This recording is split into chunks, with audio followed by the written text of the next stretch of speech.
just got a sneak peek into what it was like recording season 2. What the hell did we get into? They were all laughing while I got stuck upside down, and I'm like holding on for dear life. Hey, if you don't think it hurts as a man to have them little kids running around and having all those dollars going out your pocket to raise those tax deductions. You have no idea what Todd and Tony are going to do. Who was the most obnoxious one to deal with on the blue team?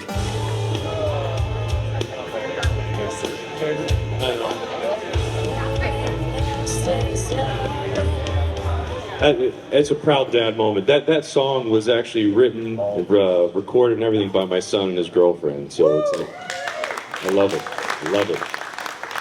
Well, welcome to the finale day in Q&A. So what we're gonna do, we're gonna jump right into this. If you have questions, we have a mic here. If you're team red, if you're team blue, you have a mic right here. All you gotta do is just come up to it. Hello. Try to get as close as you can. Well, here, let's We just will hear you. do this real quick. Since there's red tape on this one, Oh yeah, look at that. just I already hear rumblings in the background. I know. We can't have that. Well, you have the blue one. There we go. You should actually put it where the yellow one is at. It still goes on. We're gonna have to stay in the middle. And honestly, you just got a sneak peek into what it was like recording season 2. So now, oh, you can bring that one down a scotch. So now, team blue, team red. Are we all good? You're welcome. All right, so come on up. Or this is going to be a really fast session. And you thought he was coming up. I know it. You said, He Fail said, Town. pastries, I'm there. Say your name. Say your name. Where you're from. Tim Herbst, I'm from South Carolina. What do you ride? What do you drive? Ford. Yes, you do.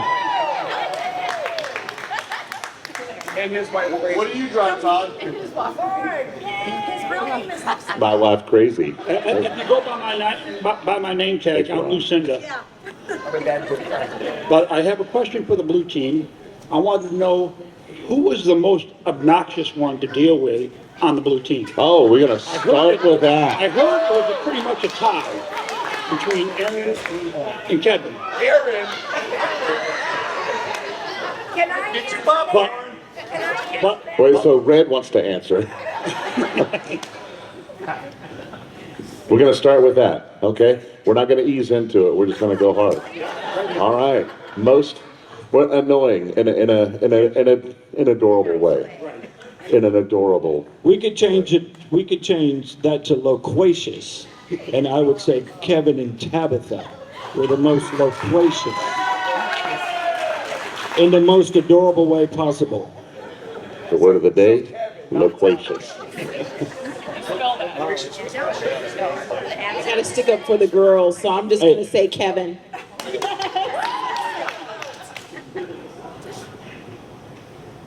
I try. All right, well, thank you all for coming. That was great. You guys don't want to know anything about the filming, the behind the scenes, the relationships, the off camera.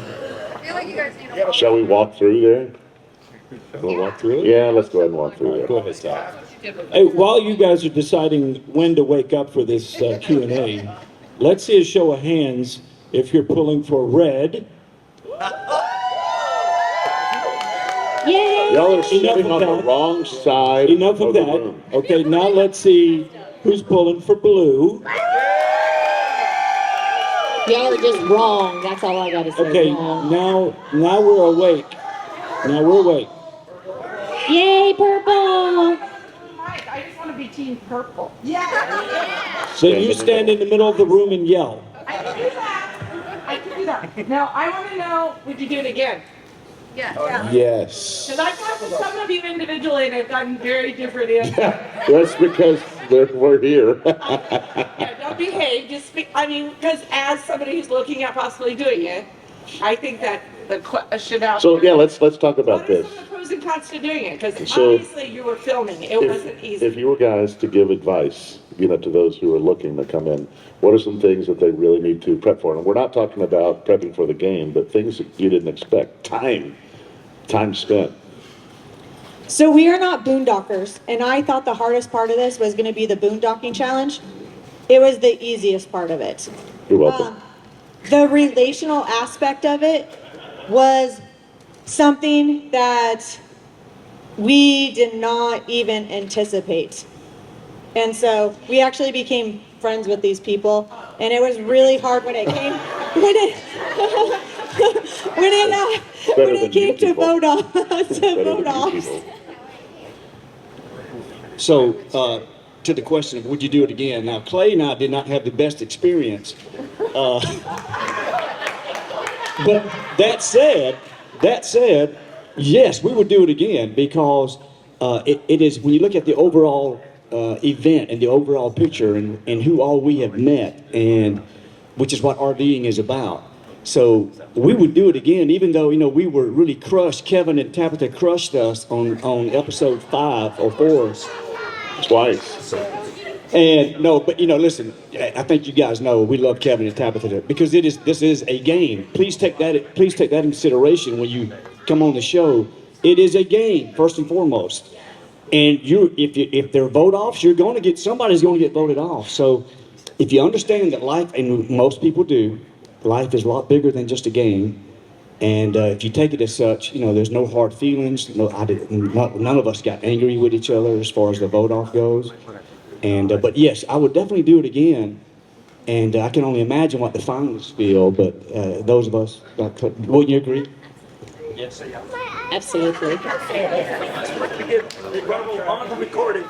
Now, while he's saying that, Kevin and Tabitha crushed him, y'all don't know this, but he had to do it twice. Yeah. It was 2 takes. We didn't have the camera right the first time, which was the first time we did it. And we're like, oh, shoot, guess what? Camera wasn't ready. Let's do it again. Yeah, so I got voted off twice. Yeah, what you saw on camera, that when you saw Clay and me, it's like, this is the second time where we had our angry faces on then, like, because we were ready. But Kevin is a big man. Yeah. Sasquatch. This is behind the scenes. After we got voted off that night, Kevin and Tabitha, and actually the whole blue team, came to our RV, and we stayed up past midnight. Kevin, if you don't mind me, Kevin was breaking down. Kevin was crying. I mean, he was heartbroken. I mean, that's just how emotional this stuff can get. But my point is, he came over and said, man, we had to do this. It just, it happens. My point is, our team still stuck together. We all came together, and we were up, 2-3 hours that night, Kevin, after that vote off. And that meant a lot to all of us. And it goes back to the RVers. RVers, community. It's a different show. Yeah. There we go. So I would say we would absolutely do it again. We had a blast. As far as preparing, the only thing I would say you can prepare for is, number one, I would come in expecting like, hey, I'm probably not going to win, because it helps with the vote off, and knowing that, listen, if I get voted off or if I go home, only one team can win. So we came in with the attitude of, listen, it's only a 1 in 10 chance. So odds are we won't win, but enjoy the time that you're going to have there. The thing that we weren't prepared for was the emotional stuff. We weren't prepared for the emotional aspect of voting people off, playing the game that way, and we certainly weren't prepared for, if you ever watch Big Brother or Survivor, they have expect the unexpected. You have no idea what Todd and Tony are going to do. And it starts messing with you in the head. I mean, if you watch any of our behind the scenes stuff on our channel, that donut thing out there, Rachel noticed a mistake on it, and we spent an entire day memorizing the menu because we were positive this was a challenge because there was a mistake and they didn't even know about the mistake, but it helped with us because it distracted us from the fact that somebody was going to go home that night. So it's called a keto cloud. Right? And it did actually help because we found out, we went and shared that with the Hoppin' Poppin' truck, And she goes, what do you mean there is a mistake on my menu? My sister is going to the printers right now to print 10,000 hard copies of what you see out there. So thankfully it wasn't for nothing. We were able to prevent them from wasting their money, and they were able to make the correction. Well, there was no G, both in hopping or popping. And meanwhile, while they're memorizing the menu, the blue team is preparing to do an escape room, because we thought, and we even found that in Lakeland by the axe throwing place, there was an escape room, and the 1 o'clock room was completely sold out. So we were preparing on how we were going to beat the red team in this escape room challenge. Which we have That no never clue. happened. No clue how they got to that. They even had the location and the time down. We actually, as a team, were watching YouTube videos on tips on how to not miss stuff in escape rooms. I mean, we rewatched them, and they said, this is what you do when you go in, and we're just like, okay, study. So if they give you downtime, just sleep.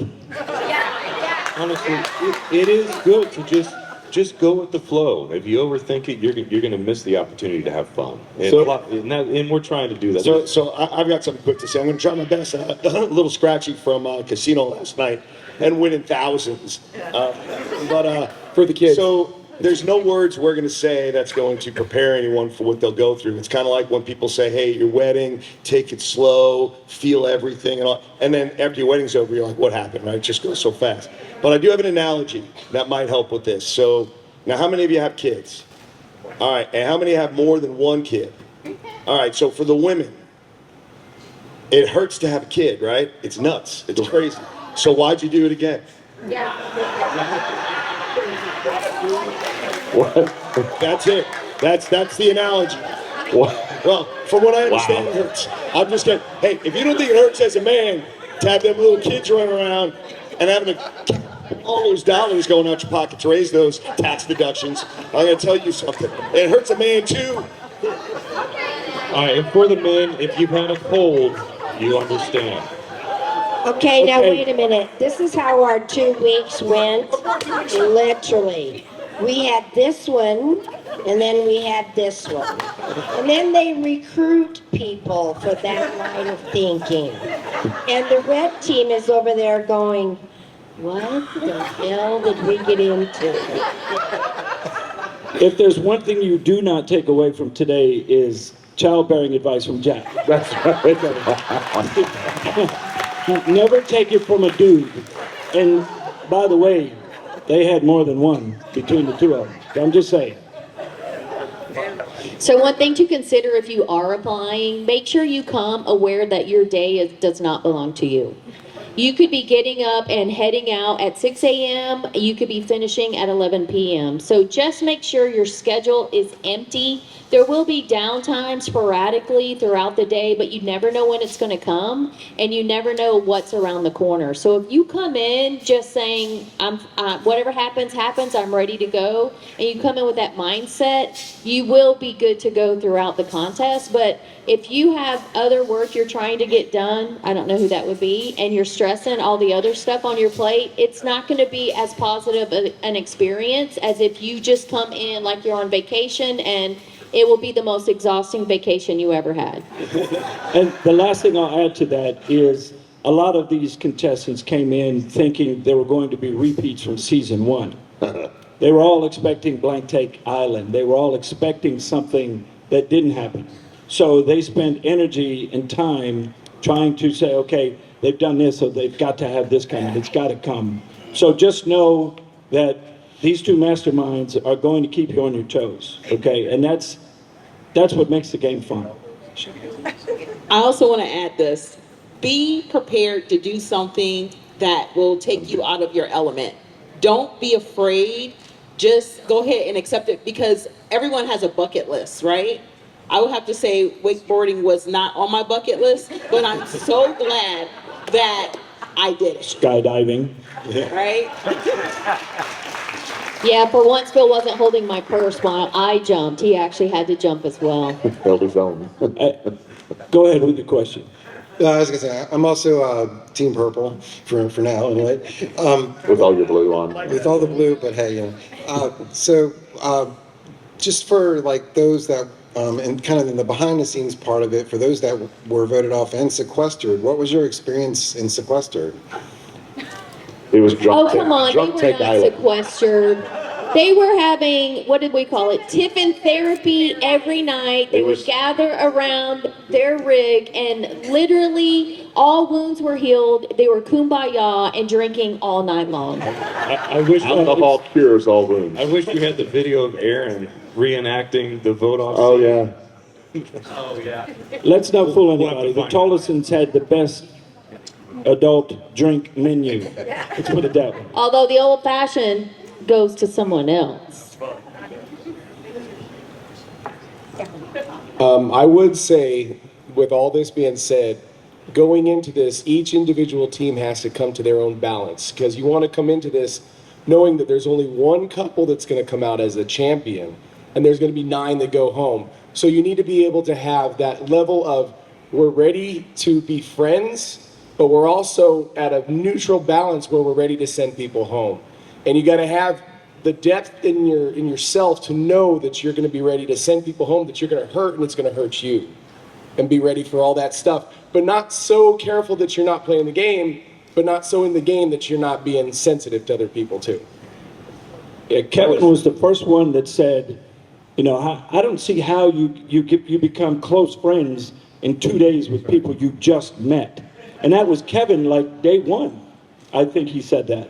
And then Kevin, not that we're picking on Kevin, but the biggest dude in the challenges had the biggest heart because it hurt him the most.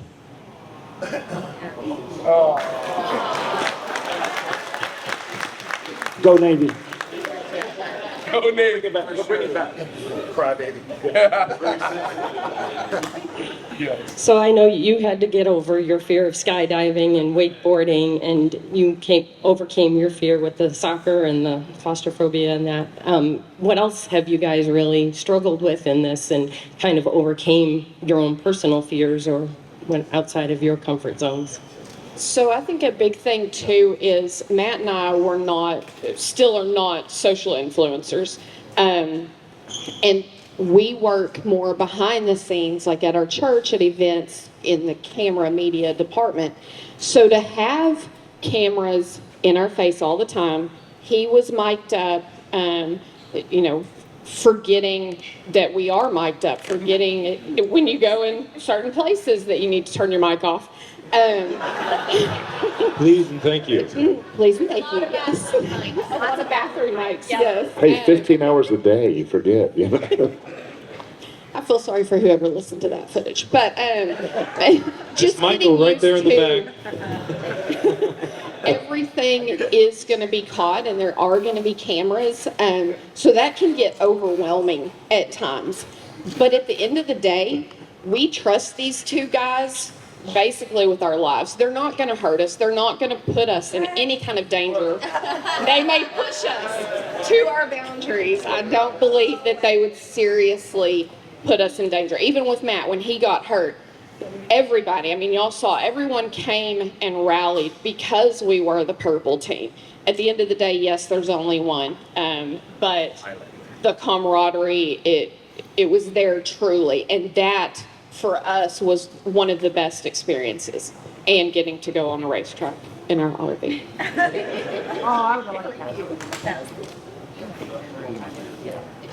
Hello?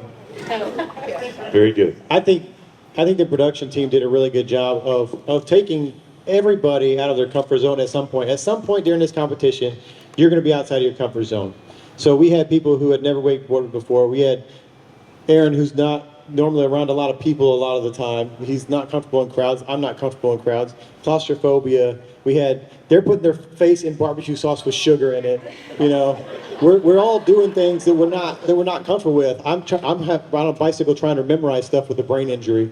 And a lot of physical competition. So if you take a blow to the head when you already have a brain injury, that's going to be a big deal to you. So people are out there checking on you. We're out on the Zorb soccer field. Phil's out there coaching both teams. How's everybody doing? Aaron's running up to me, looking through the top of his door. You good, brother? You good, man? And a lot of that didn't get shown. I wish there would have been more of that. The more personal connections between the cast that you didn't really get to see. So hopefully for season 3, hint, hint, bring in more of the personality. Way to go, Michael. I will say, We served it up. there was one time when we were playing Zorball and I got stuck upside down completely, like legs straight in the air, and I was like that for a little bit until Because we were laughing at first. they were all laughing while I got stuck upside down, and I'm like holding on for dear life. And I think Kevin was the one who ran over. He's like, I got you, and he just tipped me so I could come back over. But it was fun. I mean, I think all of the competitions and everything, we really were Team Purple. Everybody was rooting for each other, which was kind of nice. And my husband got taken out of his element by finally having to read the directions. Okay. Oh, I'm glad you brought that up. I'm so sorry, Tom. So I want you to go back at the Macklemore episode. All right. Uh-oh. Is it time to wake up? I want you to go back to the Macklemore episode and look at his grill when we call the competition. If you notice where you go to lift up on the grill, when you lift it up, the wheels come up with it. He put the thing on backwards, and we're just like, we'll just fix that in post. Hey, Tony. All right, so I have one more analogy. All right, so, all right, it's. I think you had kids. I think it's good. So you can see that sometimes there's arguments that take place between all of us as contestants. But if you come from a family, or if you have brothers and sisters, or even a large family, what's it like inside the family, like Thanksgiving or whatever? There's arguments and y'all get angry at each other. But what if there was a threat to the family? What would happen, right? The band together against whatever that threat is, can't stop the family.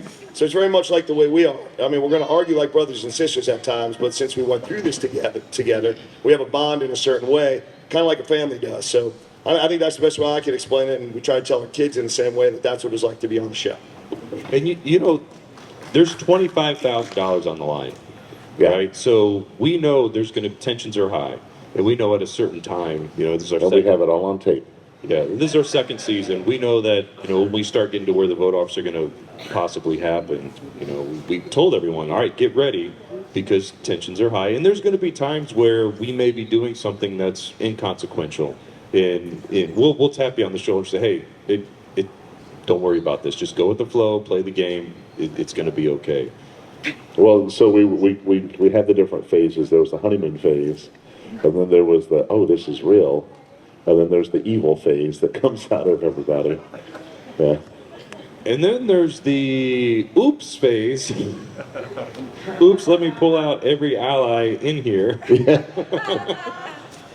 You want to walk us through your process?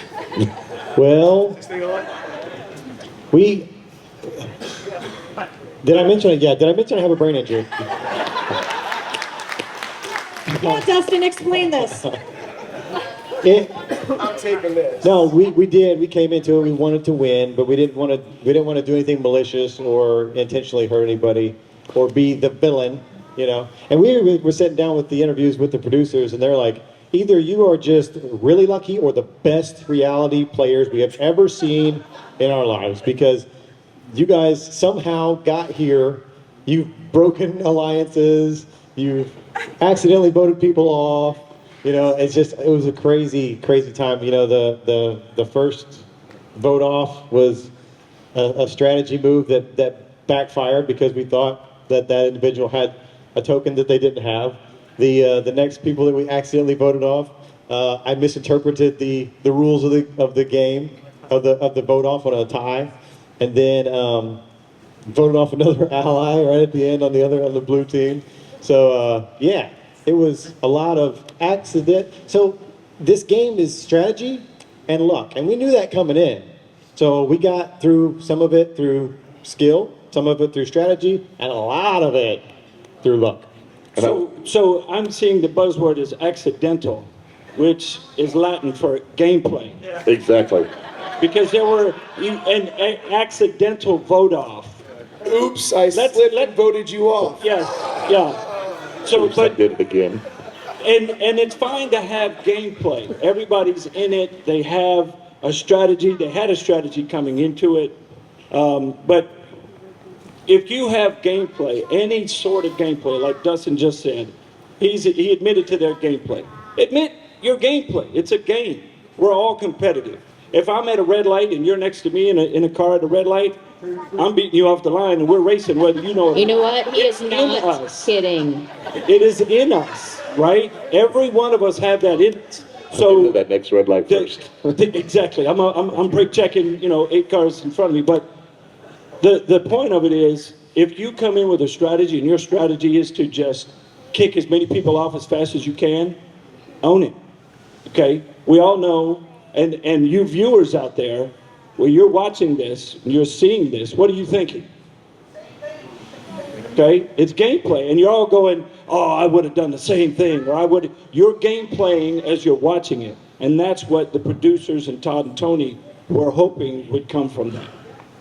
And a lot of people enter the game with a specific strategy, and your strategy changes over time. As the game evolves, as the people playing with you evolve, as people leave, and because you never really know what's going to happen, and sometimes your strategy works, and sometimes it doesn't. And we've all seen those games on TV, whether it's Survivor, Amazing Race, all of them, and everybody has a different strategy, a different style, and sometimes your strategy works and sometimes it doesn't. So $25K is a lot of money just to say, I'm not really going to try really hard to play this game.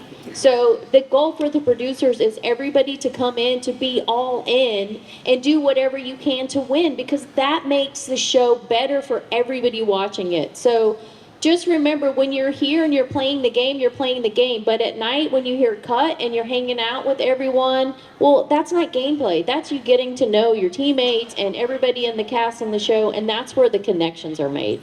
The connections are not always made while we're doing the challenges, that's for sure. And as soon as you have a gameplay, the black team is going to change your gameplay on you. Everyone has a plan until you get punched in the face. Mike Tyson. That's part of it, right? I mean, when the whole concept, pushing you outside your elements, the same thing as RVing. You have a plan, you get out there, and then reality hits. And it's not just, the games themselves pushing you out of your comfort zone for that, getting you out of your comfort zone by making you vote people off.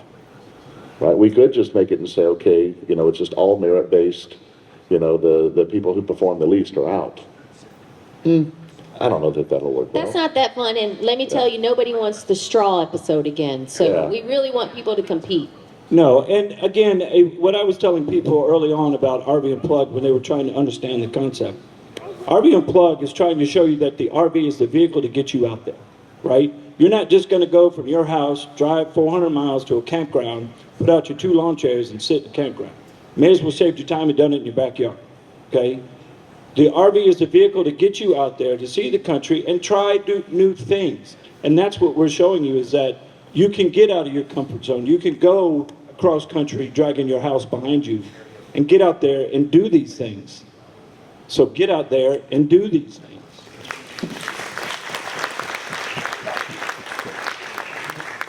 Hey, good morning, y'all. My name's Danny DeLacy from New York.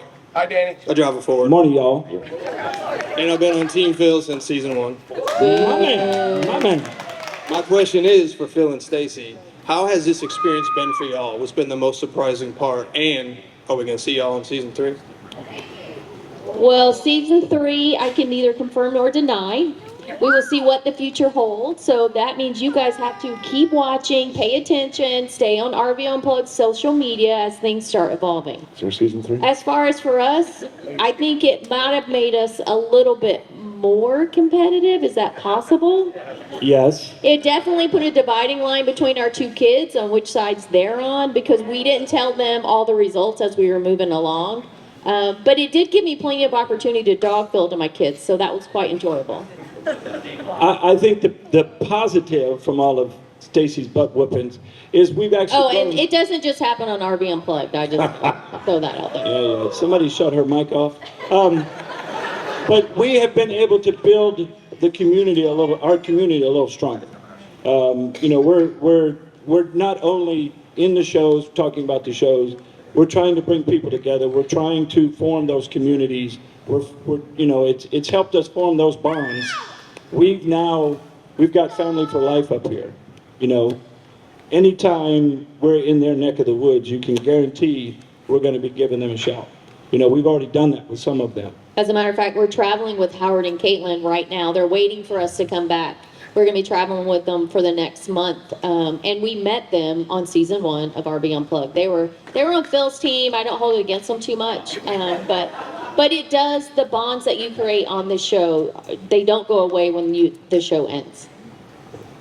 A couple of straw pullers.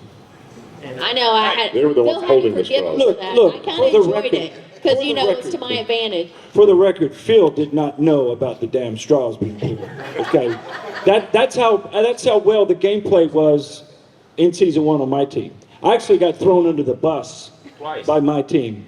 Yeah, so they were accusing me as the coach of doing something. All right, Phil, let's not go down that road. Okay. No, we're in that road.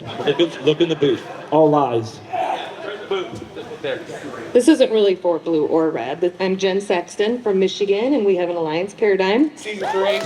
We are wannabes for season 3. My question is really as when you're doing the individual couple challenges, what was the hardest one? And then throughout the show, how did you not want to kill each other? Yeah. As couples. For me, not kill each other, but you know what I mean. There's just hard times. It's hard. And we came into this going, okay, how are we going to not fight? We don't really fight, but let's be honest. Every couple disagrees with each other at some point, right? And we're sitting there going, there's always going to be cameras on.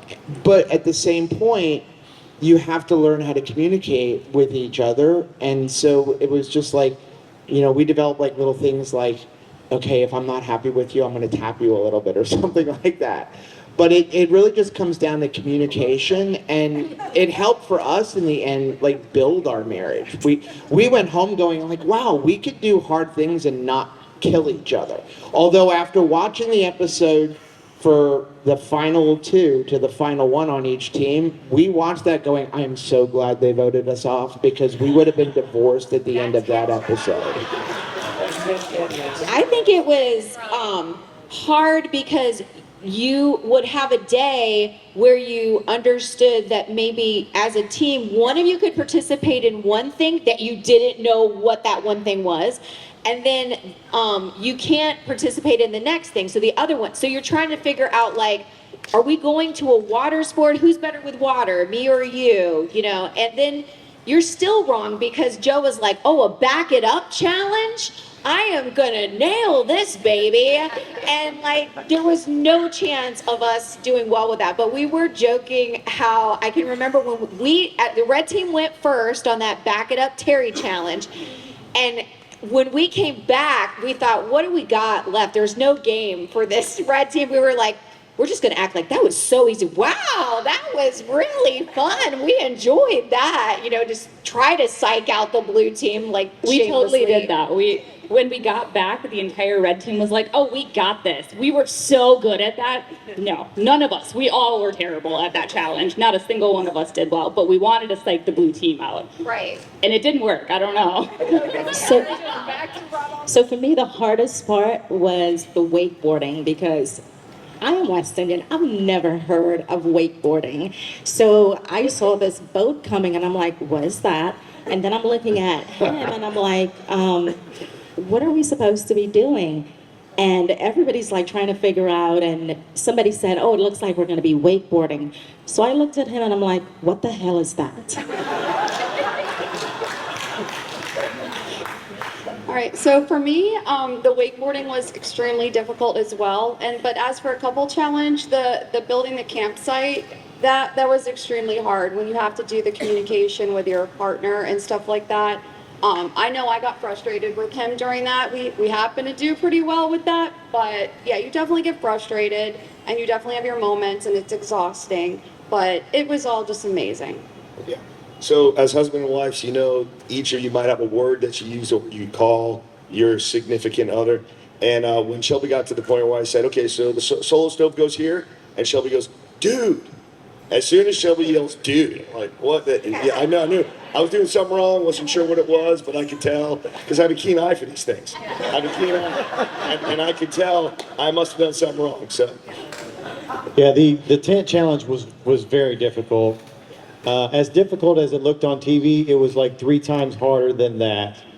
It was a long, exhausting day because not only are you going to do this difficult challenge, it took about an hour for each couple to get through it. And so we're last, so we're waiting for 3.5 hours before we even get into the challenge. And but I will tell you this: we did better than I thought we were going to do. We communicated better than I thought we would, and my mentality was going into it was like, okay, we always bicker when we try to put stuff together or do stuff like that, but I don't look like a smacked ass on TV. So we got to figure out a better way to communicate. And in my mind, I was like, and I even said it out loud one time during the challenge. She's like, I don't understand what you're saying. So I was like, pause for a second, take a breath. Okay, let me say it a different way. And not only have we learned from that during the challenge on how to better communicate, now that has translated into our life. Nice. Now we are furnishing a new house. We sold our other house furnished, so we're furnishing a whole new house with a bunch of put together furniture, and we're doing good.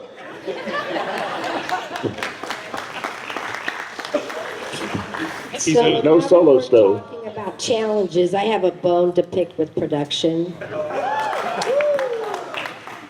And it's a big one. All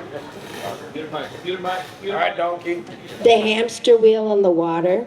Oh, yes.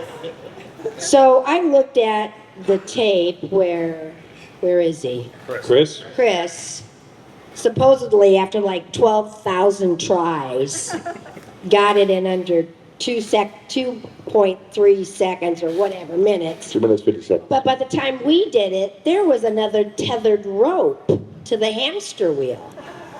So they tethered us to the dock. We were never going to make it to the ever. So in the meantime, ladies, if they do the hamster wheel, get in there because you'll immediately lose 5 pounds because you will sweat to death. I will say that is untrue because Talmadge was within 10 feet. But no one saw it. Yeah. That's all I'm saying. Talmadge's rule of thumb was once all this gets in motion, it's not stopping. I think it's about the closest Talmadge was to being on time for anything. Wow. Love you, Tom. I would say for us, when it came to deciding on who was going to do what, he took up anything that was driving because I don't drive. And when we knew it was going to be a water challenge, I was hoping it was going to be in the pool with the goggles and I just go down and find something. No, they put us in the swamp water over there. And yes, when we saw the boat and when we saw trying something new, get on the wakeboard, and she killed it, by the way. Yes. I was like, there is no way I'm going to be able to do that. But I heard Coach Phil say we just need 2 points, stand up, and we were able to do that. A lot of us were able to do it. Some just being able to hold on for dear life was able to do that. So I think I think when it comes to, again, deciding on what to do, you just go by your strengths as much as possible. And I know Aaron just stepped off to use the head, but Aaron was on the back of that boat coaching everyone. Yeah. He was so helpful. Because when Ashanti first jumped in the water, I think she drank half the swamp, and her eyes were this big. And we thought, from standing on the side of the lake there, that was it for her. She was going to be done. Yes, she's coming out. And Aaron, quickly got her attention, got her focused, and put her right back on the straight. And yeah, that's right. Rob was on the back of the boat as well. So those are the things that you didn't see, but Aaron was an integral part of that challenge for both. And not just with the blue team, with the red team. He coached everyone, and he was very positive and very motivating. So that's just another opportunity where red and blue didn't matter. He was there for whoever was in the water. And I, again, have another bone to pick with production. There you go. It's not a dog bone, it's a bone. I'm just telling you that if I could have stayed in the water, I don't know what hypothermia. When you live in Nebraska, the water is cold like that all the time. I was worried about the gator. If I'd have gone one more time, I'd have beat Aaron's score. Easy to say that on this side. So, truth be told, blue team was standing on the side there, and we saw red team's lineup, and we were over there going, all right, we know we're going to get 2 points out of Dustin, we're going to get 2 points out of Jess. We're counting the people that we thought were going to give them points.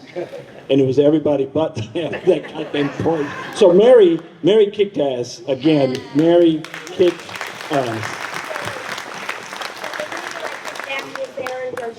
Aaron goes, you're not going to beat my score. And I go, watch me. So did you see me smack him on the boat? If you watch that segment, you'll see me punch him. And then he laughs. He just laughs. He goes, oh, I'm 39. No.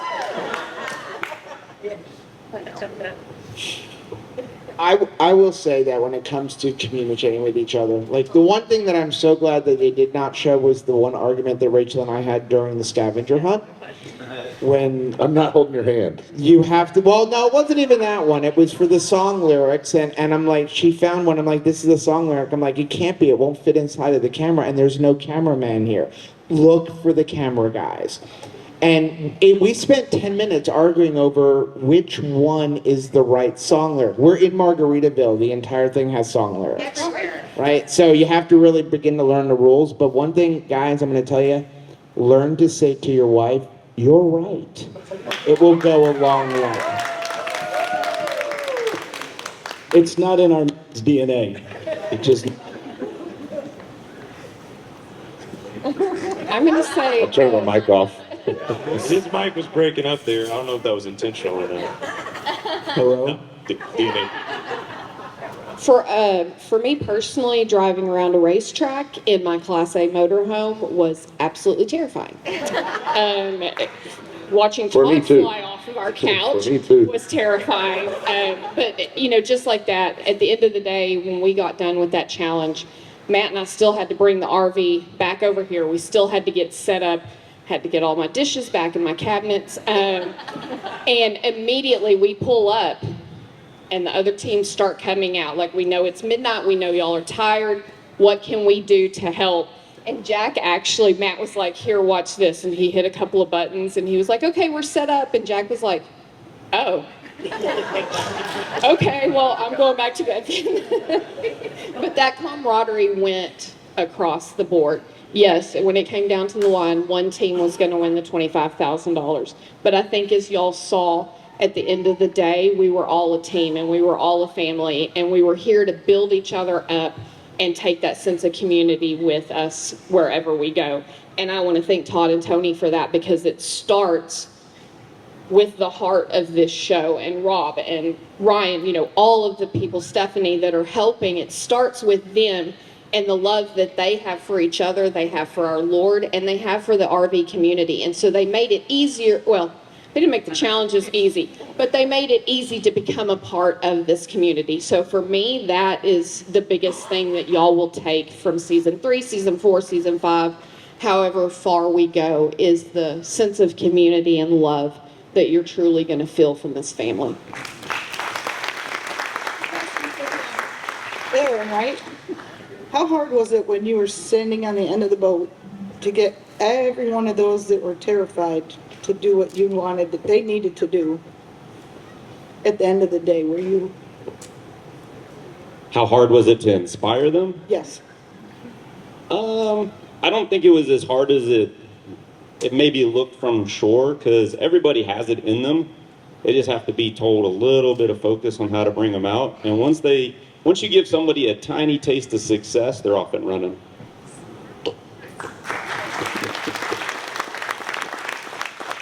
Yeah, we didn't just see that in the wakeboarding. We also saw that in the Zorb soccer too. You know, the encouragement. It was pretty fantastic.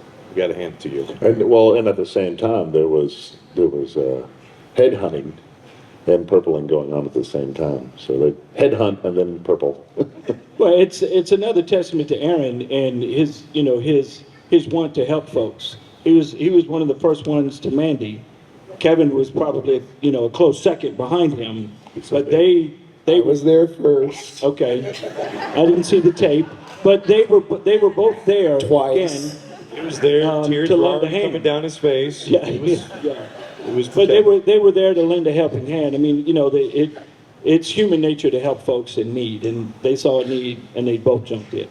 Which was great because Matt at that point had a busted nub and couldn't get off the bleacher. And so it was good. Yeah, no, I was definitely very appreciative for the love and the caring of everybody at that point. Because, yeah, riding the bench with an injury, watching your wife go down like that, my first thought is to run out there and help. But to know that there are so many people that I can rely on and depend on and trust and truly love, that's where the RV community comes from. And it's what we're going to take, what it really feels like to be part of this community.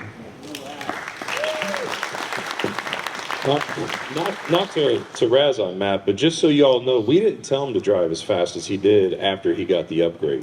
That was all him, and all of us were like, "Oh my God, we're going to be." You didn't tell me to slow down, either. We didn't tell you to slow down either. We'll never do that. Well, all right, when the camera's on you, you got to look cool. There's 2 times the camera's on me. One when we were skydiving, and production didn't jump.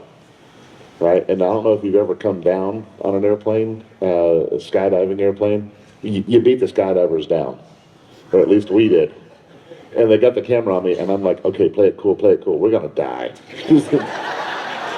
But it was the same thing. I didn't say slow it down, but you hear me go, you were doing 38 on that one.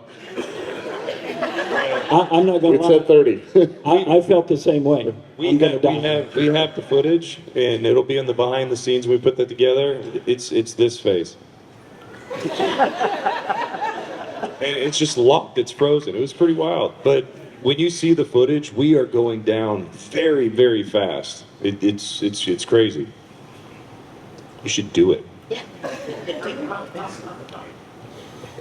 While we're waiting for questions, I do want to say that when I was casting for this episode or this series, I really wanted to pull together people from all walks of life, different backgrounds, different abilities, different stages of life, because that's RVers. RVers they're all unique, but we're all the same at the same time. So that was kind of what I was trying to show here, that anybody can do this. Anybody can RV, no matter where you're from or what your job is or what your family situation is, whether you just go out on the weekends every now and then or you're full-timer. So that was my goal when putting everyone together. And I just want to say thank you to all of you guys for actually answering my emails, for getting on the Zoom calls, and for actually trusting us enough to come and be a part of the show. So thanks to everybody who's here on this stage. Thank you. Because we all know when it comes to the casting, you did most of all the work. She did 100%. Everybody knows the story in our RV, so it's not a surprise. I stuck my head in, full disclosure. She was interviewing Kevin and Tabitha, and I wasn't in on any of the calls. I kept out of it. And I heard Navy, so I stuck my head in. I'm like, hey, go Navy, blah, doing that whole thing. And then we, fast forward to the Tampa show, and we had a meetup at the Elks Lodge for a veteran fundraiser. And there was cast members that were there, and I walk up to Kevin, and I'm like, dude, you should apply for season 3. He was on season 2, and I didn't know. So I was like, yeah, I got egg on my face. Or what is it, smacked ass? Yeah. That's what I felt like. So I guess if y'all don't have questions, let's ask you a question. The way that we picked the teams this year, did you guys like that, to where it was random by chance? Okay, because we knew last year Stacy knew everybody, and Phil knew no one. And this year I knew everyone, Right. so. And so the Look, first I'm year, the sexy sidekick, okay? That's all I do in Look, relationships. Phil had the opportunity to do his own research. The spreadsheets were there, all the info was there. All he had to do was open it, and he would know who the contestants were. He'd have all their backgrounds, That's what I all their did. PPI, everything. But he chose to just do what Phil does and just show up and win it. And yet I picked the winning team in season 1. But I can tell you that we were not a fan of the way they picked teams, because if it wouldn't have been stopped, Leslie would still be looking for keys out here right now, because that was crazy. I'm like, we're the last ones. We know what team we're going to be on. Just let us run over there, man. So when we put the keys out there, we took pictures of where the keys were. Didn't quite think that you're going to have 10 people trampling all over that area. And so when we were like, okay, the keys should be here, it's gone. and I don't know if you guys know this, but if you look back behind that big tree over in that field, you're not going to see it from in here. Sorry. Yes. But please, turn on the looks. That's where the set was. Yeah. Speaking of set, we had no idea of even doing a set. You know, it was actually just our crew. My crew came in at this point and said, hey, look, I see this material here, I see this material here, can we get this, this, and this? And it was the vision of our crew that put all this together. We were literally, hey, here's grass, this is how it's going. Yeah, we had Alliance provided the RV with the side patio, and that was going to be our stage.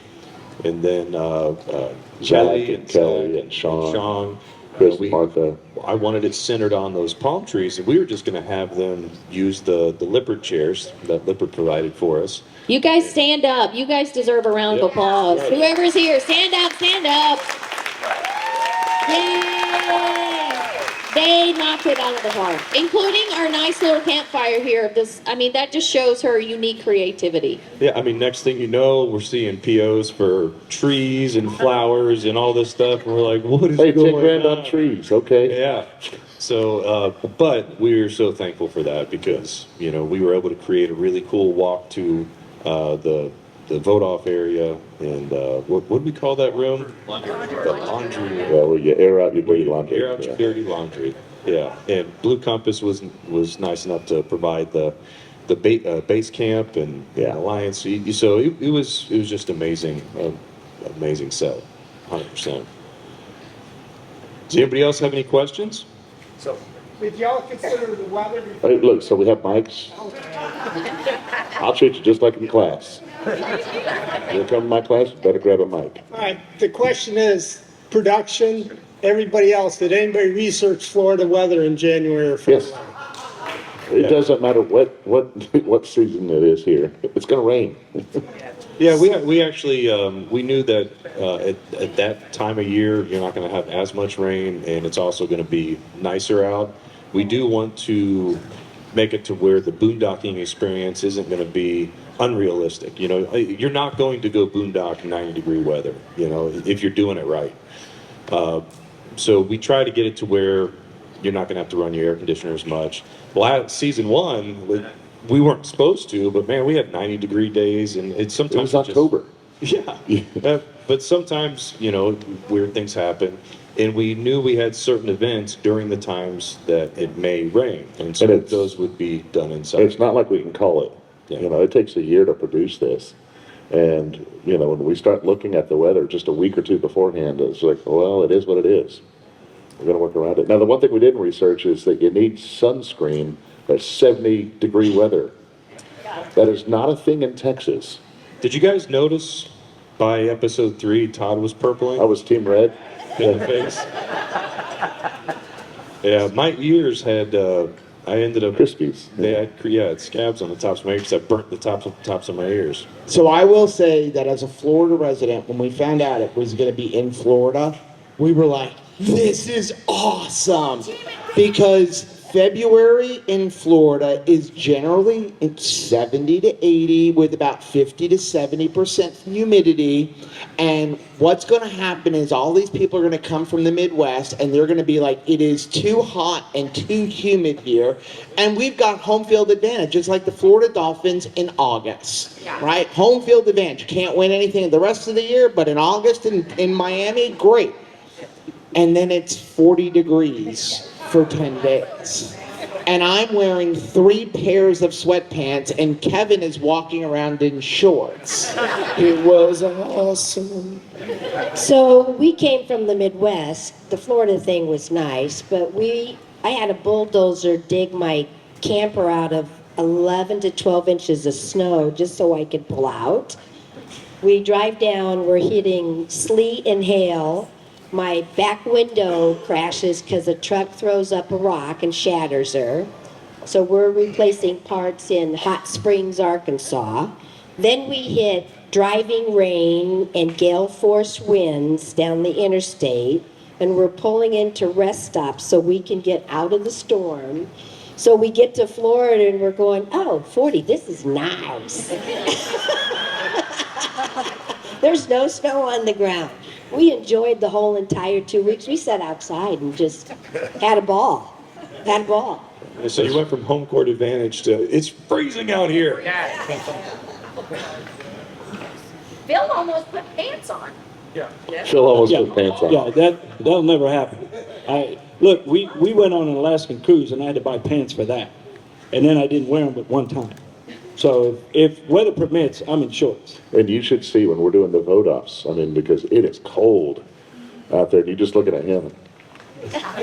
Look, I'd rather be cold than hot. You can always put so much on, but it's frowned upon to take too much off. You start going to jail. There was also a couple times where we actually had to refilm certain scenes because they just didn't like the camera angle or they wanted something different. But it was like a scene that we shot the night before and we had to reshoot it. And we were like, what were we wearing? What jacket was I wearing at the time? What sweatshirt was I wearing? What hat? Because we were all switching out hats the entire time. And so we all were just like trying to figure out what was I wearing the night before so that everything looks normal like it should. And I think a few times we still messed up.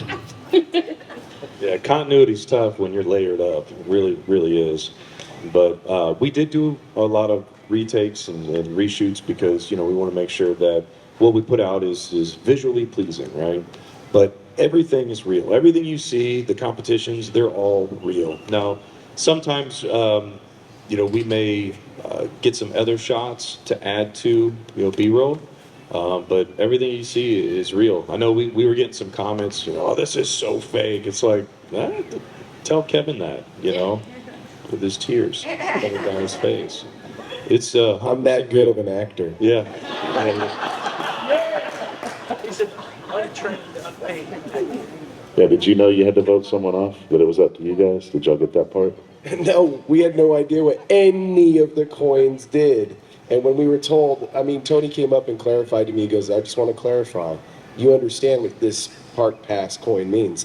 And I said, yeah, it means that we get to save ourselves. And I kind of was like, and he goes, and you have to send someone home in your place. And I was like, oh, and he goes, I know, we're completely evil.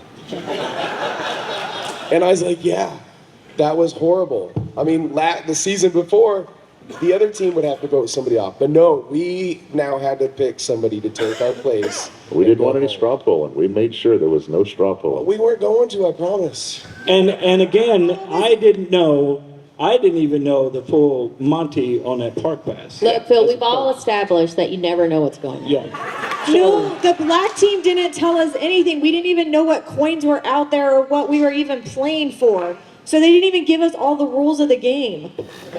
Let me tell you this also, because we saw this in the comments a lot. You should have done this. You should have done that. It's like there is 1,000 ways we could have done this and that. It was just a different way. Doesn't make it right or wrong, but we decided to do certain things a certain way. It could have been done different, sure. And we'll adjust. That just means it's different. Doesn't mean it's wrong. This is Todd and I and the rest of the crew's toy, and we want to play with our toy the way we want to play with it. And even though there are issues that we thought we saw, it was a blast. And I'm pretty sure I wouldn't turn it down. Even if I was to see all this, I would be like, yep, let's do it. No matter what, we're going to do this. Oh yeah, we'll never say that we've perfected this. We've never done a show before. We're just like brand new RVers. Hey, we've never done it. Let's get out there and do it. Well, the one interesting twist about what you did tell us right away about the tokens or advantages if we shared with anyone that we had it, anyone, it loses its power. Yeah. Hence why I didn't know. Yeah. So when you come out and everyone goes, so, did you get it? I mean, the answer is going to be no. I mean, what are you going to do? Whether you had it or not, that's the answer all along. We made sure it's on film that I told them that they basically had to lie, or that was their choice. You know, you can go back, and if you say something, it's null and void. Gameplay. What are you going to do? And one of the main reasons we did that is because we know a lot of these people have YouTube channels. And they have a thing called integrity. And we didn't want them to... Integrity.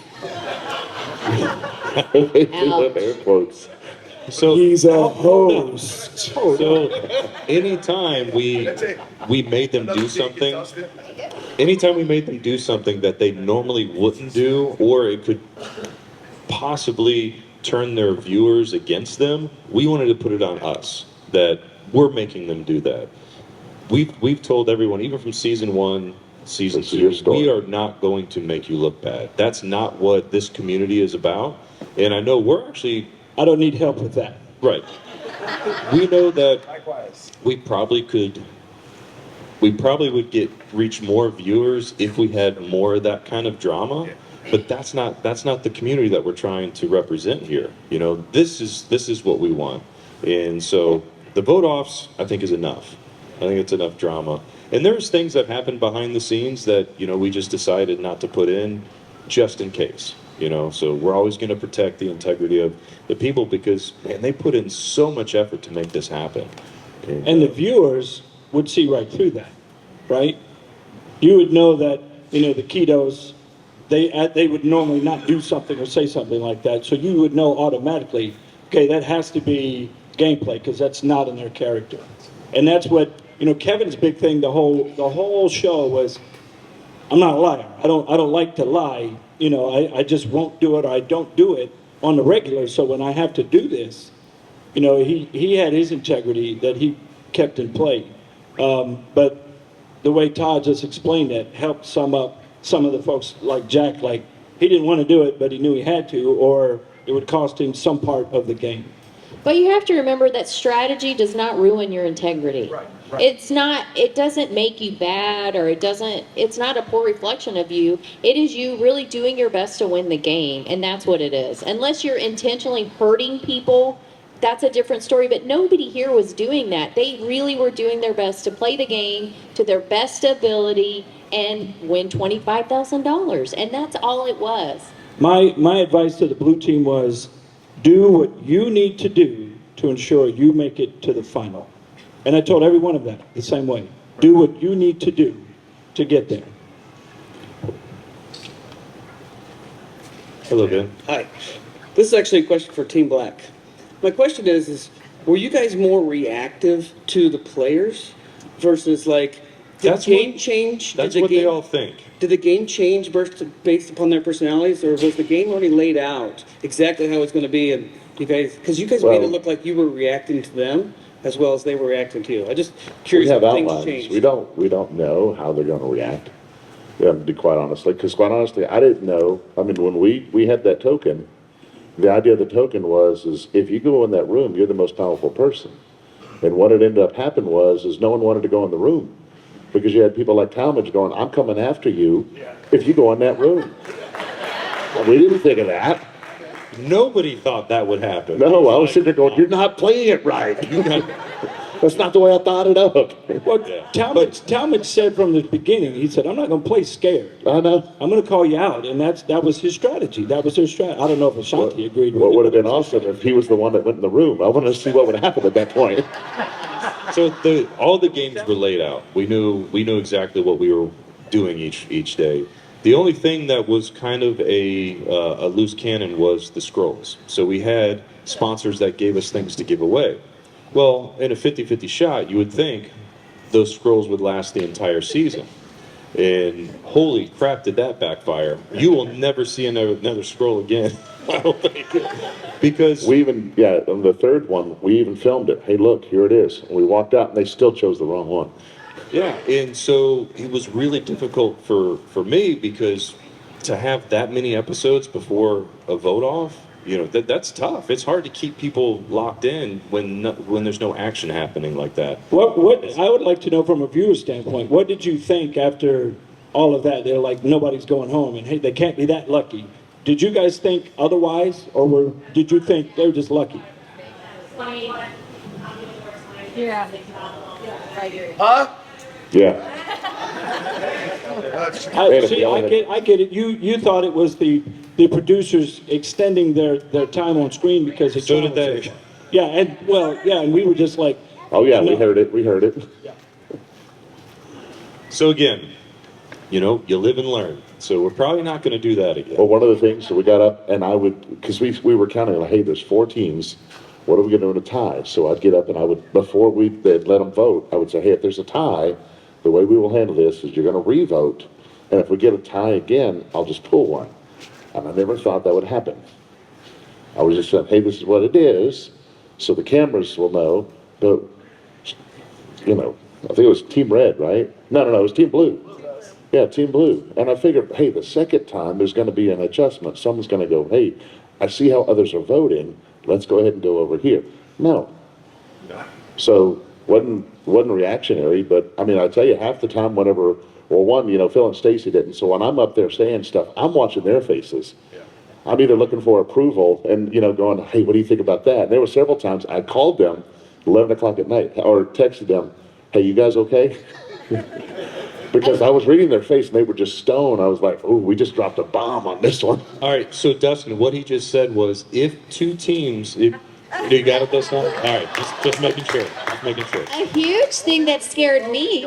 A huge thing that scared me was when they asked who thinks that they played well that day. Yeah. And so Kevin is like me, because I'm Kevin. And so. No, I thought they said what team, not me. See, well, but I thought, okay, well, that's good to have confidence, though. But then they were like, okay, now you have to pick between the scrolls. So when we got back to the RV that night, I said, don't you dare ever stand up, because then, like, what if you do wrong? You know what I mean? You pick wrong. Like, fortunately for Kevin, he picked the one that, like, didn't send the team to a vote. Like, thank the Lord. But, like, what happens? So I said, I better see that tushy in your seat, brother.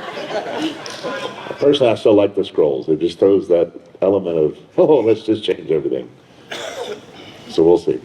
Okay, my first comment, sorry, is that this has been so much fun, and you guys have done such a great job of organizing this. The kids and I will 100% come back till season 25. Yay! I have a couple questions. So first, Rachel, when we watch you in the water, I just want to know, like, did you get water up your butt? Okay. Thank you, everyone. And finally, an honest question.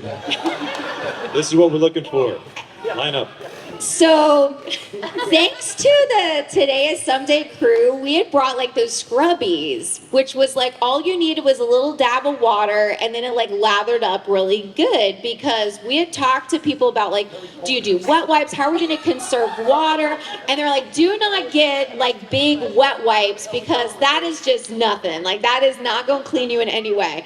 And so after that day, like, and Ashanti was the same, we were like, you were in a pond. She has it right. It was like you were in just muck. So when we cleaned up that night, there was stuff coming out of me. I didn't have a scrubby. I didn't have a scrubby. It was disconcerting. I was like, are those wood chips? Like, where did that come from? That was crazy. It was like when you go to the beach and you're thinking, We get it. that's a lot of sand. And But that was not the beach. It was like, yeah. You know what Joe is thinking right now? She's all mine, man. Hey, before we move on, I want to give a shout out for Phil and Stacy. You didn't see enough of what they did on screen. They weren't just coaches, they were our counselors. Yes. They were the shoulder to cry on. They were the people that talked us off the ledge when I don't know how many times I would go to Rachel and to Stacy and be like, I can't do this anymore. Yeah. And she'd be like, That was after night 1. You know, no, but they really were amazing. Not just at coaching us and helping us in the game, but really keeping us focused on why we do what we do. Yeah. Now, do we want to get into some of the reasons for them having to be a Sherpa? Look, let's just say when you're on the show, it is extremely, and you guys did not see all this, it's extremely stressful, it's very emotional, and you're trying to figure out strategy for yourself, but you're also involved with the strategy of everyone else. And so you don't know what their strategy is, but yes, it has an impact on you while you're playing the game. So, you know, we shut off the cameras and then we're all friends, but then the next day we wake up, the cameras are on again, and now the strategy is in play and you're out to get me. It's a very confusing, stressful time because you still want to win, but you don't want these people coming at you so they win. So when we talk about talking them off the ledge, really all we did was remind them that this is a game. What happens when the camera's on is not anything really to do with you. You're just the body there that they're trying to beat. So it's not personal, it's totally a game, and what happens when the camera's off is real life. What happens when the camera's on is not real life, it's gameplay totally. Yeah, we were basically, you know, kind of a voice of reasoning, a sounding board. They could come vent to us. You know, we would listen and we would just kind of, we wouldn't tell them what to do, but we would give them some suggestions. I know Stacy and I had to make a decision for both teams on a certain challenge. And Kevin and I had a hearty conversation. They had a Navy conversation, Yeah. let's put it that way. And Chief to chief. yeah, and it was, you know, he thought we should have done something else. In hindsight, Stacy and I probably should have done something else, but at the time we had to make a decision because we were getting ready to move forward. So we came together. Well, we were given A and B, and after it was all said and done, we thought, hey, C would have been really cool, but nobody actually thought about C in the moment. And when you're in the midst of this game and you're on a time frame, you have to pick and move. You don't have time to sit back and contemplate, which would, you know, it's nice on a regular job. So the switch for Stacy and I from season 1 to season 2 as coaches.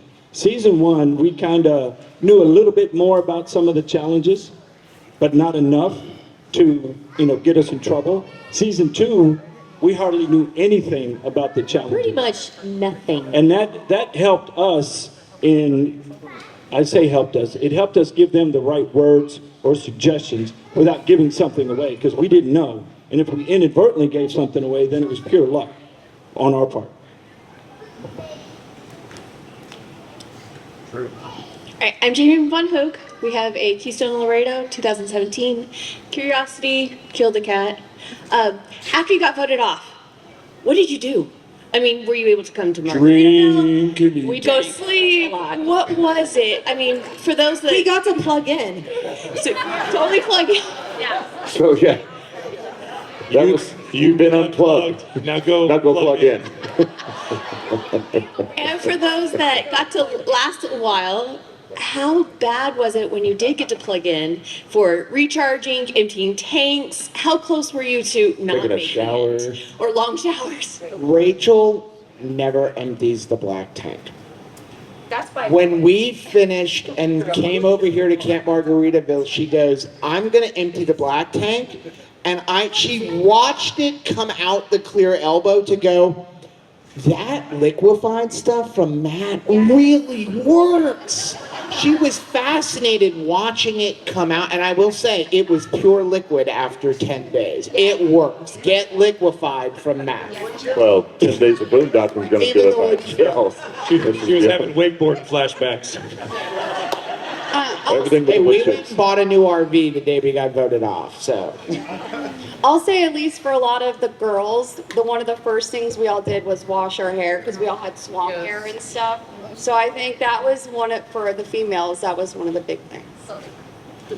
You can't hear me? And the contestants could not just go to the bar all night when they were voted off and hang out because they would be seen by everyone here camping and everyone would know who was voted off. So it's not like they left and partied it up. What they were able to do is sit outside their RV. Many of them were working and were getting work done throughout the day and relaxing in the evening. And then, as I said earlier, most of them made their way over and actually had tiffin therapy where they would all sit around and chat about the events of the past week or so, and were able really to bond again and get rid of the strategy and gameplay and really just connect with each other. Well, I was just gonna say really quick that the tiffin therapy was like the safe space. You could talk about everything, you could get everything out, and you felt like this was a safe space. We're voted out or whatever, and we can all talk about it and just get it all out. And then it just felt lighter. You felt good afterwards, and then everybody was kind of kumbaya, and we'd have a couple drinks in the tiffin, and it was fun. Yeah, the thought process was just to bring back, the community among ourselves. So, because after after everybody got voted off, you're kind of angry, you're kind of sad. So it was a place to just come talk and hang out. And, as people got voted off, we pretty much invite them over, and it was like, this is the time to spill and, just bring back community. As soon as I found out I got voted off, I immediately made a hair appointment. We drove 45 minutes away, and the lady said, "Oh my God, what happened to your hair?" Right, and real quick, the cast and crew, we're on a chat together. So when we got voted off, when people would get voted off, we would send those guys who were still competing, us sitting around having a great time. And people were saying, "Man, I'm glad when my number comes up. I'm ready to go have a drink." No, what they said was no one else can get in. They said if you're not in this group now, you can't get in. You're gonna be by yourself. This year was a new element because when we did it in year one, we had Black Tank Island, so they still stayed with us. So that way, if there was any audience, we really didn't know what was going on. We didn't do Black Tank Island this one because just logistically, we really didn't have a place to put it. But two, one of the things you learn every single time is even when we did Black Tank Island, there seemed to be a little, problem with, the only people who made Black Tank Island was Team Blue, and they got to get back in the game. And so there was a bit of, questioning whether that was absolutely fair or not. So this year it was really difficult because this is a highly public place, have this done, and we were trying, to balance sequestering them, truly sequestering them, and hey, stay over here the whole time, and then let us babysit you, and then we said, well, no. So it's a little dynamic in how things operate each year, be a little bit differently, but. Yeah, there was a requirement that you had to stay on set the entire time, but we didn't think anybody would be at the barbershop, so we were like, yeah, go ahead. It was a hard helmet. The barbecue, my face it went all in my hair, in my ears. My hands were sticking to my hair while I was sleeping, and the things were moving around in my hair. It was disgusting. So yes, I ran. I escaped. You had a swamp gator moving in your hair. What'd you say? Swamp gator hair with barbecue sauce from the Macklemore Boys, and their sauce is delicious. I kept licking it a couple of times while I was sleeping, but You have pictures of you yeah, I was eating. I was sucking on my finger. The sauce is delicious. Wait till you taste it. Just saying. Don't judge me.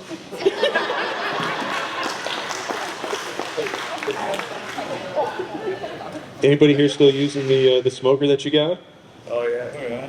All the time. Awesome. Yeah, so right there, that's actually the smoker that everybody got. So it's a nice compact smoker from Masterbuilt, and fits great. Like a pellet grill that actually uses the charcoal. Yeah. All right, does anybody else have any questions?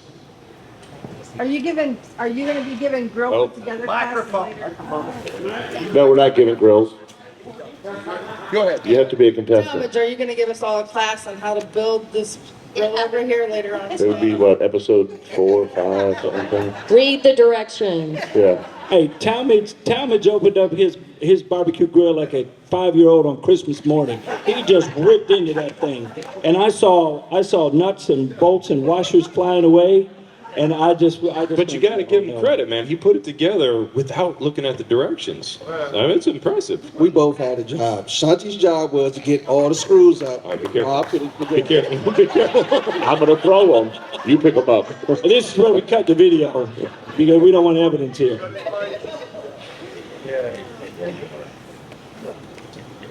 Anybody that has now the wannabes are thinking of season 3, What now? have we changed your mind in any way? Are you like, oh, I don't know about? Okay, I love it. They say that. I love to hear that. Yes, John. All right.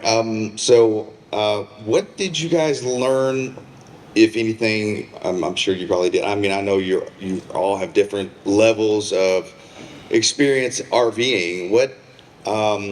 What did you learn from other people about RVing and things like that you may not have known? Like, not things that were on camera or part of the game or whatever. Just some little tips and tricks this way and that way that, I never thought of that, because I'm just hanging around with Team Black in the past few days. I mean, the way some of these people think is incredible, and I love it, and I've learned a lot myself just in the past couple of days doing what I do. So I'd love to hear what you guys learned.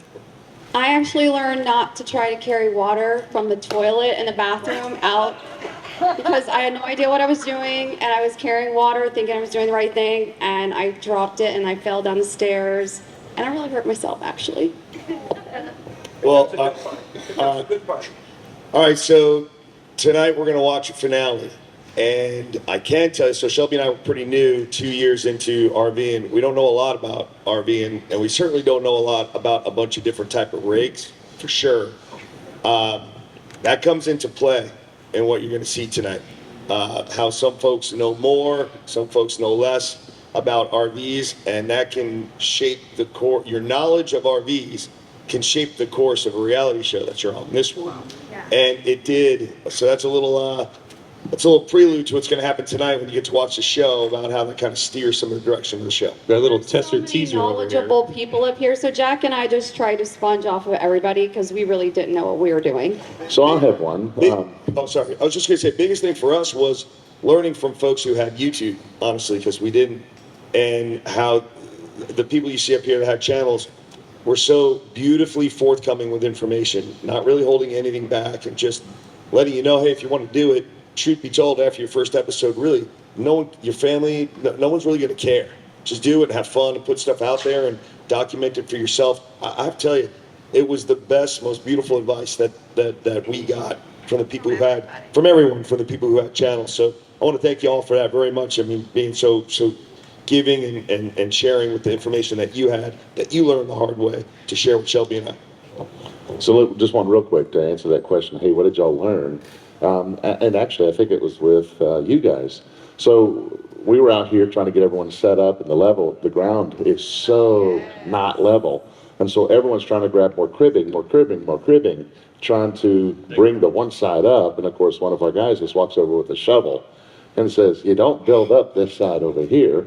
You make a trench over here for your other side, and you get level. It's just one thing, it's a lot lighter, a lot easier to carry. And I said, oh, because I didn't think of that either, being in an RV park all the time.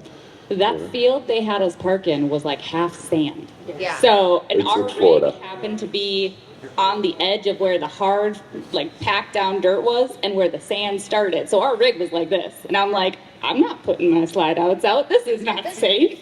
And so, yeah, I think by the end of it, we had like 3 boards underneath a set of tires, and then the other side had a hole under it. And we got level, but it was tough.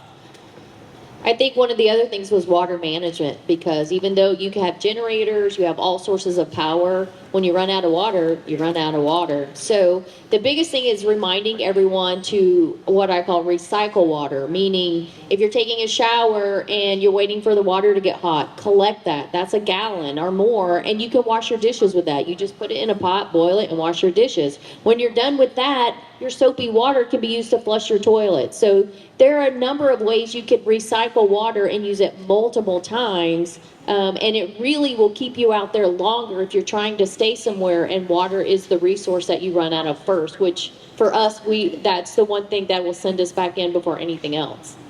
Or in Shelby's case, you can mop the living room with it. So if you want to do some spring cleaning. Shelby was, she was trying to do that, and she almost stuck the landing, dare I say, until she didn't. I would say for us, thanks to Rich Solar, we were able to pick and choose when we were gonna, charge up things. So that was very helpful as well. So I know that was a sponsor for you guys. And on cue.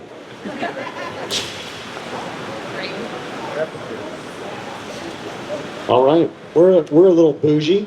We didn't boondock at all before coming on to RV Unplugged. Every day that we were still in the competition, we broke a record for the longest we had ever boondocked. Us too. And I'll tell you that because we're bougie and we're like Stephanie, Todd's wife. If we want to turn something on, we want to flip a switch, we want it to come on, we want it to work. I don't want to think about it. I don't want to do it. So, plug for Big Beard Battery and our solar install.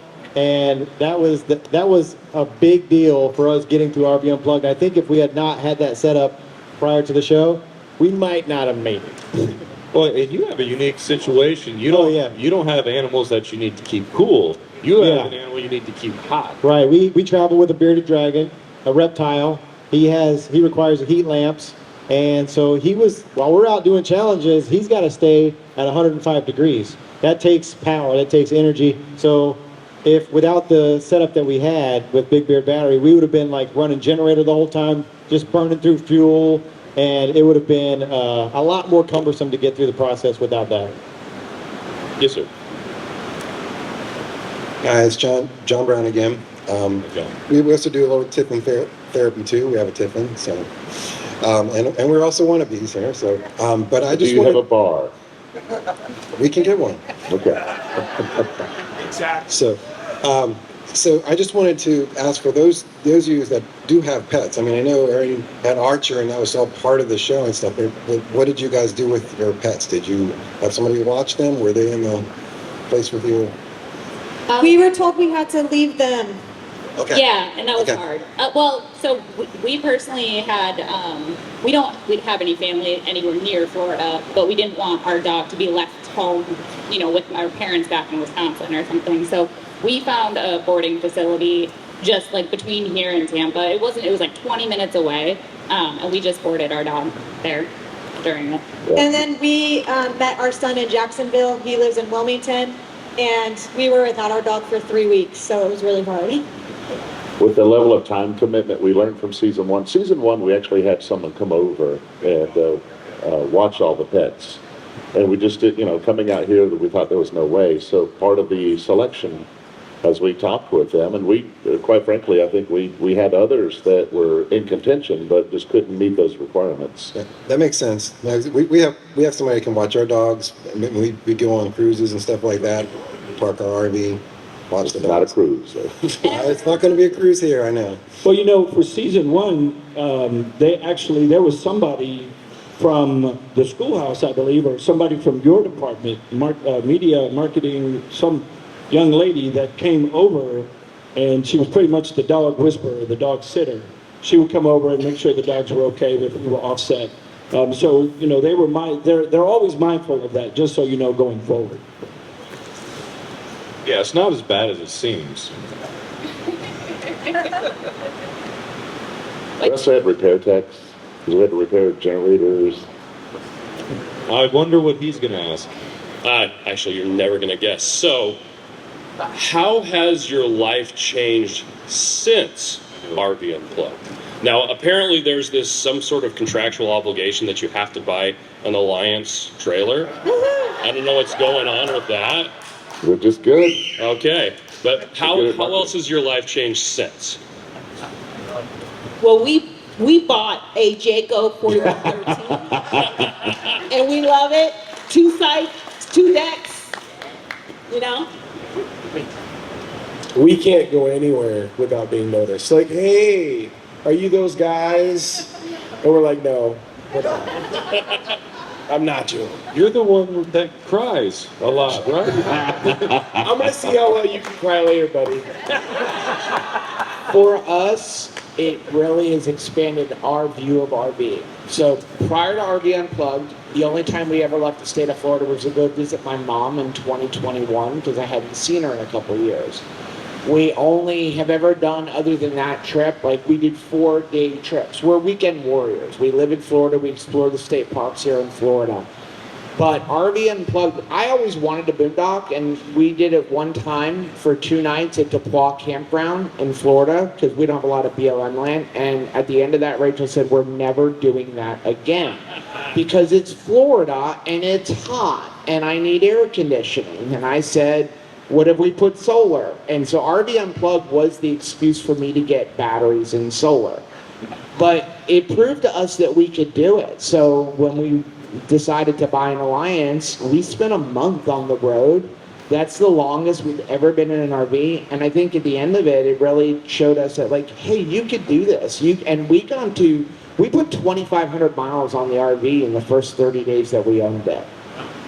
I think it also taught me to celebrate each day. You know, every single episode represented a day, and you saw that there was victory, there was defeat, there was like recovery.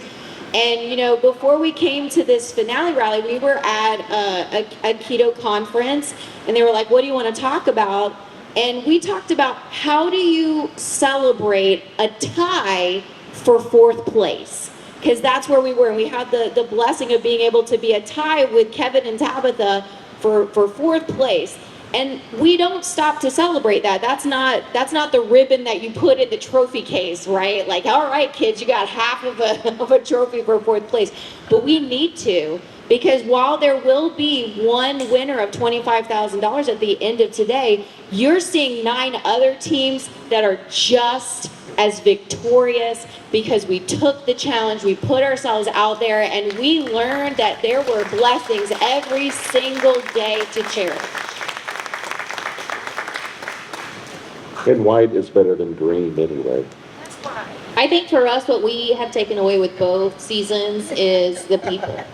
I mean, we have formed more connections, and we've met up with people that we never would have without this show. So I know for me specifically, that's what I take away from it. After, of course, I sleep for a week and do all my laundry. Right. Well, you know, keep in mind, Stacy and I, we're RVers first. So we're RVers with a camera. We're friends with people not because of our YouTube channel. We're friends because we've made those friendships. Season 1 was mainly all influencers. We were all influencers, I should say. Season 2, there were some influencers in here, but just regular RVers. So keep that in mind when you're out there doing that. Most of us are RVing first. Stacy and I just happen to do it with a camera in our face to help show that anyone can do this, and there's so much to do while you're out there on the road. So that's what it means for us. We're able to share this, and now all of these folks are able to share it with you as well.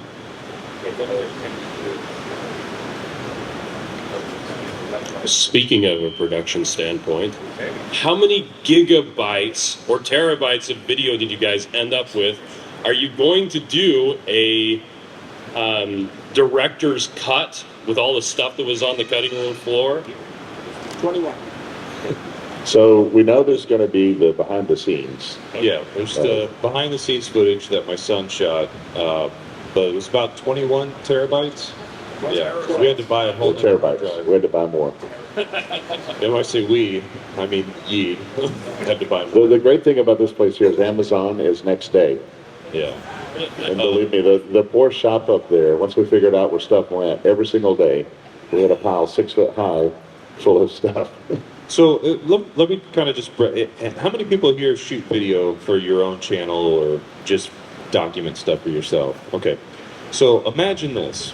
You've got multiple cameras, GoPros, you have wireless packs that are synced up, time code. 10 of them. 10 of those, right? You have to sync all this stuff together, and then it's 12 hours of footage throughout the day. And then you end up with 44 minutes of footage. Yeah.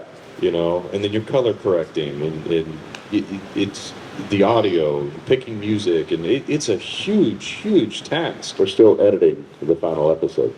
Yeah, we're hoping it's. We got a little bit of time. But we got to hand it to Focus TV. They really took the production to a whole nother level. We couldn't have done without them.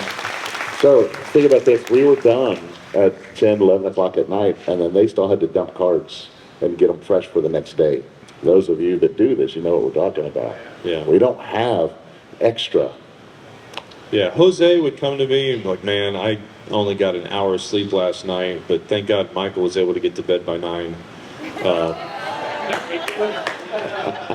I got to tell you, their crew was some of the hardest working guys on the set, and they didn't say much. They were just working, and you knew they were hustling, and they were trying to make sure the mics were working, the cameras were in the right spot. I had to actually check Mike for a tongue because Michael wasn't even talking, so I didn't know if he had a tongue. But the crew, I mean, they were on point the entire time and never wavered. And there's another big thing in the industry that I've brought up in production. There is a lot of egos. You know, you go somewhere and there's a house engineer, there's a house this, and it's really hard to approach them because, you know, you got to check your ego out the door. But from the moment they set foot on set, we all high-fived. Everybody had amazing ideas. You know, everybody's open to new ideas, new angles, new this, new that. To the point it was almost a little weird at first, you know, because it was so easy to communicate with them that we couldn't have done it without them, and we probably won't ever do it without them. So Focus Just TV won't do it. Yeah. Woo, job security over there. There you go. So Mambo. We're already talking season 3 right now. We have a meeting later on, and And if you go ahead and get prepared based on season 1 and 2. That's all I'm going to say. Don't do it. Don't do it. yeah, no, it's gonna be awesome. It's not gonna say anything. Yeah. But it's gonna be nuts. Absolutely. All right.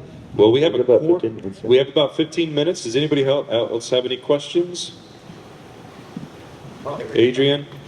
Hey, let's give it up to Adrian. She's going to say, where's my kids? Where's my kids? That's what she's running up here to say. Yeah, Adrian is almost a cast member Yeah. at this point. For those of you that watch the post show, she's the 4-time loser. One-time winner. 1-time winner. And You only got to win once. my question is if you could please make the trivia A, B, or C from now on. Well, today's trivia is three options. We have trivia, and I'm scared. We call it the Adrian roll. I've never yelled at my laptop as much as I have when she misses the softball questions. I'm like, how did she just watch this and miss this? I couldn't figure it out. But now I know. Did you all enjoy the pre and post show at all? Should we continue to do that? Okay. All right. That's a lot of work. And to go live. Yeah. We built that set in Todd's bedroom, so it's like, well, we got to tear it down every night. All right. Any other questions? We have coming up next is the second part of the cornhole competition, and that's going to be for the cornhole boards, the Alliance boards, and I think you're getting some raffle tickets as well. And possibly a shirt, because we have a whole stack of shirts to give away. No more hats, I don't think, right? We're out of hats, but we should give away some shirts now, huh? Ryan, do you have the bag of names? Just get the cannon.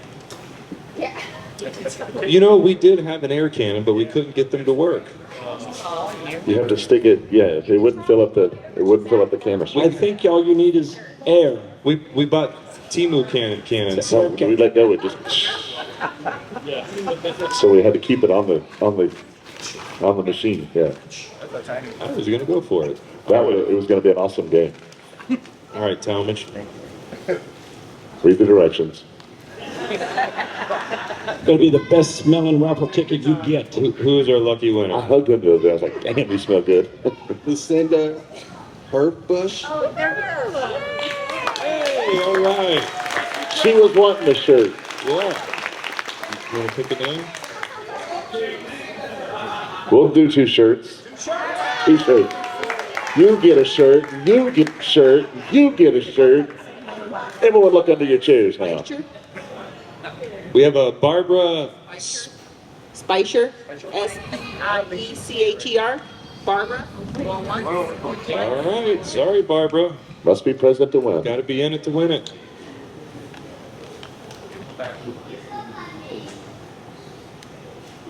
Bob Truba. Bob Truba. Bob. All right. Hey, Bob got his hat wearing from Talmadge. Look at his hat. Hey, Bob, look over here. All right. Very good. All right, so Ryan, we're going to go ahead and turn this back over to you, and we will start Take the a 10-minute cornhole. break, yeah. Yeah. Love to go to the bathrooms and whatnot. Let's give everybody another round of applause for CPC Cast. Absolutely amazing people.